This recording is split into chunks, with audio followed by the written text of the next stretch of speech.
চলো না চাই মধুর বৃন্দাবন রাধারানী কি জয় মহারানী কি জয় রাধারানী কি জয় মহারানী কি জয় মহারানী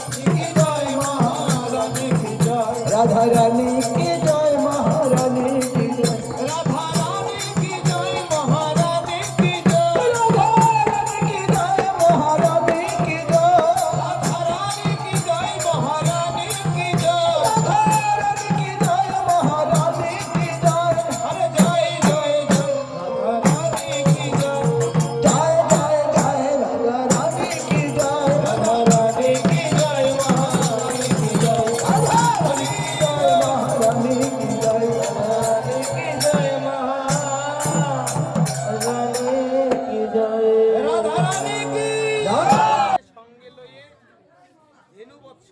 সঙ্গে নিয়ে গোষ্ঠে বেরিয়েছি। গোষ্ঠে যাবার কালে যে পথ ধরে কোথায় যেতে হয় মা, সেই পথটা রাধারানী অট্টালিকা হতে বেশি দূরে নয়। আজকে রাধারানী অট্টালিকা পর হতে কৃষ্ণ গোবিন্দে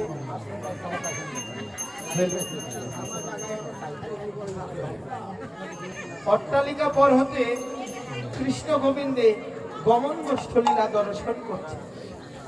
গমন গোষ্ঠলীলা দর্শন করে আক্ষেপ করে সখীদেরকে ডেকে ডেকে বলতে লাগলে, সখী রে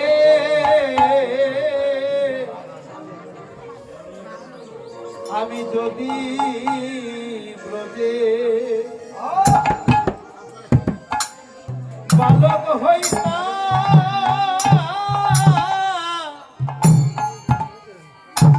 সখী রে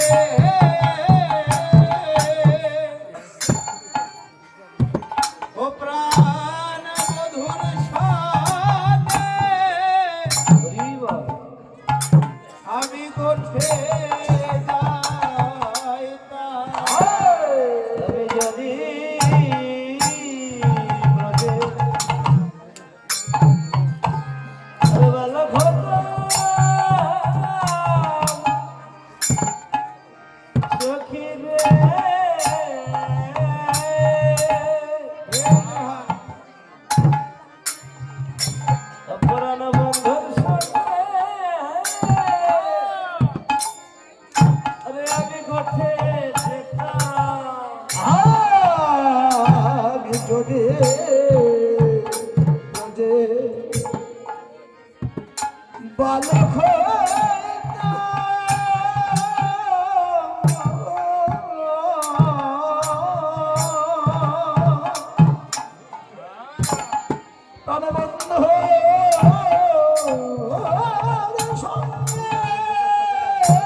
আমার প্রাণকান্ত গোঠে চলে গেল। প্রাণকান্তের গোঠে গমন দর্শন করে রাধারানীর অন্তরে আক্ষেপের উদয় হয়েছে। সখীদেরকে ডেকে ডেকে বলতে লাগলো, সখীরে, আমি যদি ব্রজের বালক হইতাম তাহলে রাখাল বালকদের মতো আমি বধূর সঙ্গে গোষ্ঠে যেতে পারতাম, কিন্তু সেই ভাগ্যটা আমার হলো না। আমায় বিধাতা ব্রজের বালক কুলে নয়, আমায় যে নারী কুলে জন্ম দিয়েছে। এমন নারী কুলে জন্ম নিয়ে আমি বধূর সঙ্গে গোষ্ঠে যাব কি করে? তাই বিধাতার কাছে আমি বলেছিলাম, বিধাতা তুমি আমায় নারী জন্ম কেন দিলে? ব্রজের বালক করে জন্ম দিতে, ব্রজের বালক কুলে জন্ম দিলে আমি বধূর সনে নেচে নেচে প্রচারণে যেতে পারতাম। এমন করে আক্ষেপ করে মনের কথাগুলো সখীর কাছে বলতে লাগলো। আরো বলছে, শুধু তাই নয়, আরো কি বলছে, সখীরে, বধূ আমার যে পথ ধরে গোঠে চলছে, ওই পথে দেখেছিস আজকে সূর্য কত উত্তপ্ত, কত উত্তেজিত হয়ে আজকে সূর্য উদয় হয়েছে। তাই আজকে বলতে লাগলেন রাধারানী সখীর কাছে, সখীরে, ওই দেখ রবি বড় ওরে তাপ দিয়েছে, সখীরে, ওই রসের তবু আজ ঘামিয়া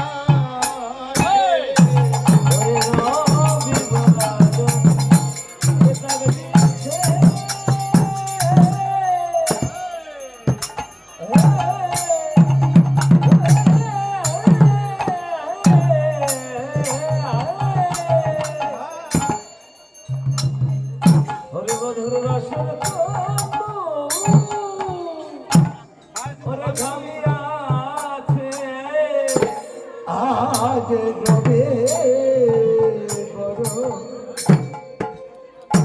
তবে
ললাটে যে চন্দন গুলো গলে গলে পড়ছে, কষ্ট দর্শন করে সখীদের কাছে আক্ষেপ নিয়ে আরো বলতে লাগলেন, ও সখী, সখী রে,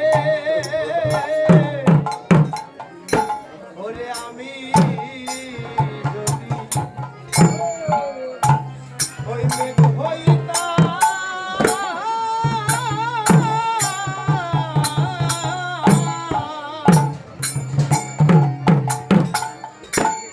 আমি ছায়া হইয়া সদাই রহিতাম।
আক্ষেপ করছে।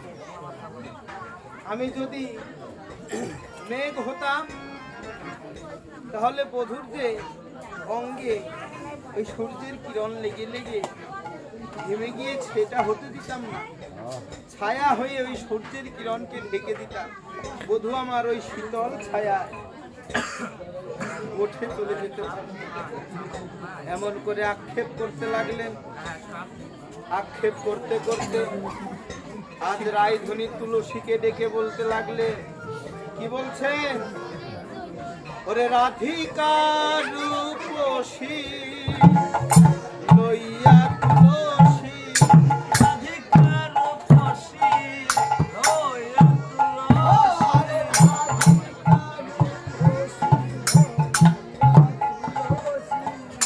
বলে আই তুলসী আয় আয় আয় রে, আই তুলসী আয় আয় আয় রে,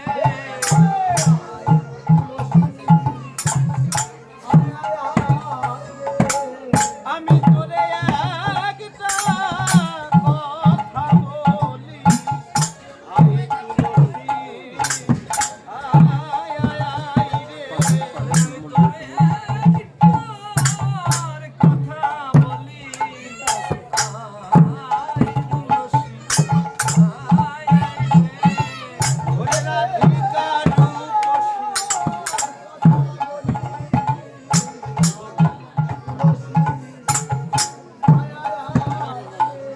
আজ রাধিকা রূপসী লইয়া তুলসী, রাধিকা রূপসী লইয়া তুলসী, কহে মধুর কথা,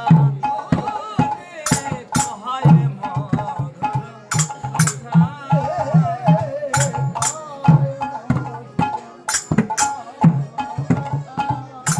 বলে আই তুলসী আই তুলসী,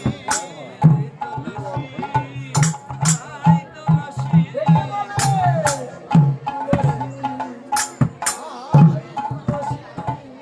আমি তোরে একটা কথা বলি, আই তুলসী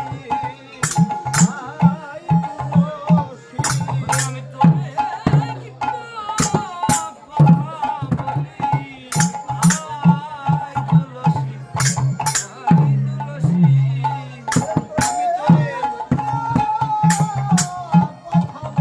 আজ মনের মরমি জেনে হরি বল হরি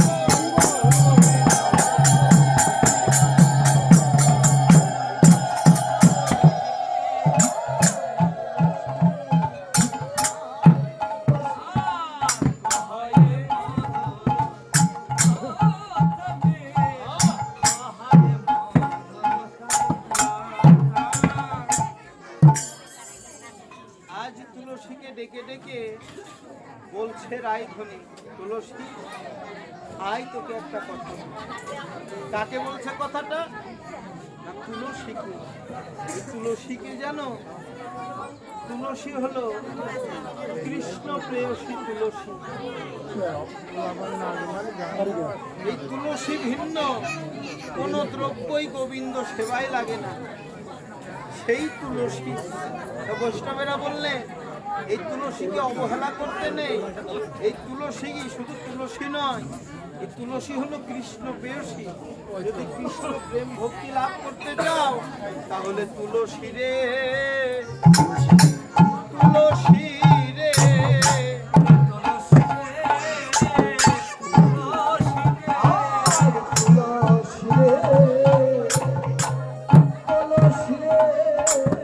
কৃষ্ণ প্রেম ভক্তি লাভ করতে হলে তুলসী রে, তুলসী রে, ভক্তি লাভ করতে হলে তুলসী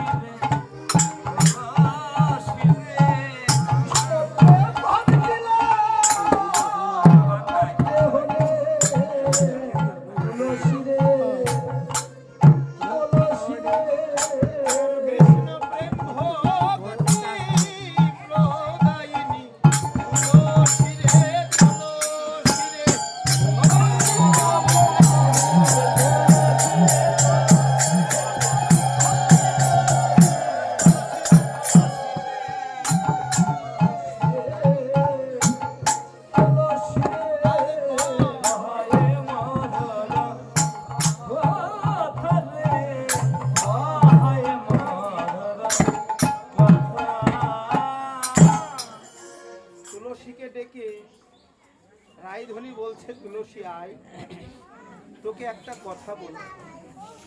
রাধারানীর কথা শ্রবণ করে মনে হচ্ছে যে রাধারানী মনে হয় অনেক কথা জানে, কিন্তু মাত্র একটি কথা বলবে।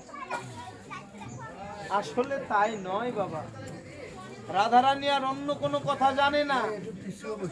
রাধারানী জানেই মাত্র একটি কথা। সেটি কি? সেটি হলো মধুর কথা, কৃষ্ণ কথা।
রাধারানী জানেই মাত্র একটা কথা।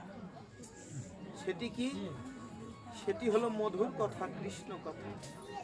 এই জগতেও দেখবে যারা ভক্ত প্রকৃতির মানুষ, তারা অন্য কোনো কথা পছন্দ করেন না। তারা নিজেরা বলেও না, শোনেও না। তারা বলে কৃষ্ণ কথা, শ্রবণ করেও কৃষ্ণ কথা। তারা কে? তারা হলো আমার কৃষ্ণ ভক্ত যারা। এরা আন কথা শ্রবণ করে না, বলেও না। রাধারানী অন্য কোনো কথা জানেই না, জানে কেবল একটা কথা, সেটি হলো কৃষ্ণ কথা, কহয়ে মধুর কথা। রাধারানী ডেকে ডেকে তুলসীকে বলতে লাগলে, কি বলতে লাগলো জানো? ও তুলসী, গোবিন্দ আমার সেই সকালবেলায় গোচারণে চলে গেছে। সারাদিন নানা বনে বনে না জানি কি করে বেড়াচ্ছে। সারাদিন খেয়েছে না কিনা, কোথায় ধেনু বর্ষাদি চারণ করে বেড়াচ্ছে আমি তো জানি না। তাই তুলসী, তুই আমার হয়ে যা না, একটু গোবিন্দের সংবাদ নিয়ে। তাই তুলসীকে ডেকে বলতে লাগলেন, ও তুলসী, ও তুই কাননে গমন কর এখনো।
বনে ঘুরে ঘুরে না জানি গোবিন্দ আমার কত ক্লান্ত শ্রান্ত হয়েছে, তুই আমার হয়ে একবার ওই বনে যাবি, গিয়ে দেখে আয় প্রাণবল্লভ গোবিন্দ আমার কেমন আছে।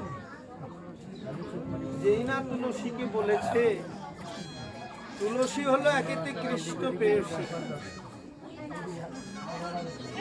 তুলসী সেবার জন্যে, কৃষ্ণ সেবার জন্যে যদি রাধারানী প্রেরণ করে, তাহলে না যে গিয়ে কি আর উপায় আছে? উপায় নেই। আজকে রাধারানীর কথা অনুসরণ করে তুলসী রাধারানীর কথা মতো গোবিন্দ দর্শনে যাবে, গোবিন্দের সংবাদ আনবার জন্য যাবে। এমন সময় আজকে রাধারানী কি করলেন, নিজের হাতে গাঁথা একটি বনফুলের মালা আর একটি কর্পূর মিশ্রিত তাম্বুর তুলসীর হাতে দিয়ে বললেন, তুলসী রে, তুই যাচ্ছিস গোবিন্দ দর্শনের জন্য, গোবিন্দের দর্শন যদি তোর লাভ হয়, তাহলে কি তাকে খালি মুখে রাখবি, তার কোনো সেবা দিবি না? গোবিন্দ দর্শন করে সেবা দিতে হয় না? গোবিন্দ সেবার জন্য কর্পূর মিশ্রিত তাম্বুল দিলে, আর কি দিলেন, আরেকটি ফুলের মালা তুলসীকে বলে দিলেন, তুলসী, গোবিন্দের দর্শন পাওয়া মাত্র গোবিন্দের ওই চাঁদ বদনে কর্পূর মিশ্রিত তাম্বুল খানা তুলে দিবি, আর এই যে বনফুলের মালা গেঁথে দিলাম, এই মালাটা আমার বধূর গলে আমার হয়ে পড়াইবে। তুলসী আজকে তুলসী রাধারানীর কথা অনুসরণ করে চলছেন। কেমন করে চলছেন? বৈষ্ণব কবি পদকর্তা বলতে লাগলেন, আজি তুলসী উলসী মনেতে হরসী চলিলা রায়ের বলে। তুলসী উলসী মনেতে হরসী চলিলা বলে। আরে তুলসী উলসী মনেতে হরসী চলিলা রায়ের বলে। তুলসী উলসী মনেতে হরসী চলিলা রায়ের পিছে। ভাবে আজ রাধার যখন দয়া হলো, আজ রাধার যখন দয়া হলো, রাধার যখন দয়া হলো, রাধার যখন দয়া হলো, আজ গোবিন্দ দর্শন হবে হবে। রাধার যখন দয়া হলো, গোবিন্দ দর্শন হবেন বলে, রাধার যখন দয়া হলো, গোবিন্দ দর্শন হবে হবে। রাধার যখন দয়া হলো, গোবিন্দ দর্শন হবে হবে। রাধার যখন দয়া হলো, গোবিন্দ দর্শন হবে হবে। রাধার যখন দয়া হলো, চলিলা রায়ের বলে, চলিলা রায়ের বলে। দাদা কিবোর্ডের লাইনটা বন্ধ হয়ে গেল। রানীর কৃপা নিয়ে বের হলেন গোবিন্দ সংবাদ আনতে বলে। রাধার কৃপা নিয়ে যিনি কৃষ্ণ দর্শনের জন্য বের হন, তার কি কৃষ্ণ দর্শন না হয়ে পারে? পারে না। আজকে তুলসী রাধার কথা মতো গোবিন্দ সংবাদ আনবার জন্য বের হলেন। চলতে চলতে সামনে গিয়ে এসে দেখতে পেলে যে অসংখ্য পথ দর্শন করে তুলসী আজ বুঝতে পারছে না যে কোন পথে গোবিন্দ আমার গোচারণে গেছে। না পেরে ওই পথের ধারে দাঁড়িয়ে দাঁড়িয়ে হা কৃষ্ণ বলে নয়ন জলে ভাসতে লাগলো আর বলতে লাগলে, হে গোবিন্দ, কোন পথে গেলে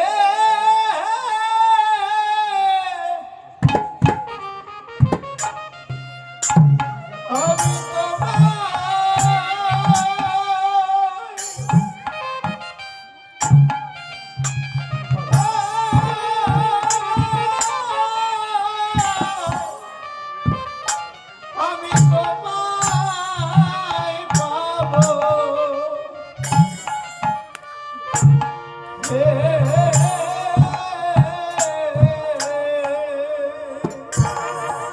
হে গোবিন্দ,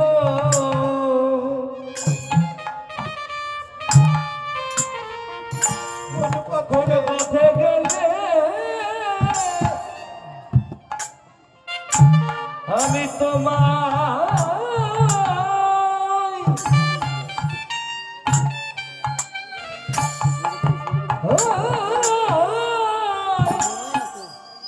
আমি তোমায় পাবো রে।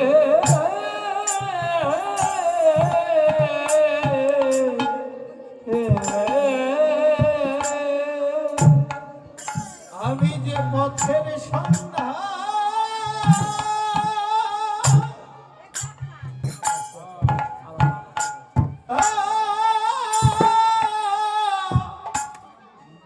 ভুলে গেছি, আমি কোন পথে গেলে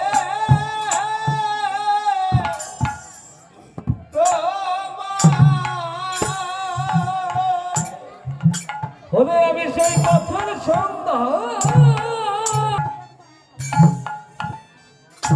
আমি যে তোমার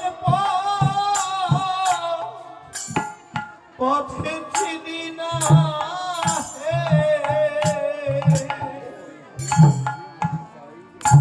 কোন পথে গেলে আমি হে গোবিন্দ, আমি সেই পথের সন্ধান।